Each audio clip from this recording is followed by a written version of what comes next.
تبون هل تجاوز الخطوط الحمراء؟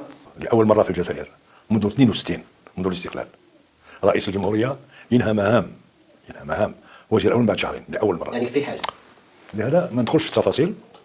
رئيس الجمهورية باش ينهي مهام، لأن لما يكون رئيس حكومة إنهاء مهام نتاعو عنده تأثير داخليين وخارجيين وعلى صورة البلد.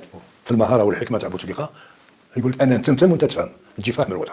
أنا كمجاهد ونعرف المجاهد قايد صالح، لا تكلم سي قايد صالح، هو نائب وزير الدفاع الأركان، هو رئيس الأركان.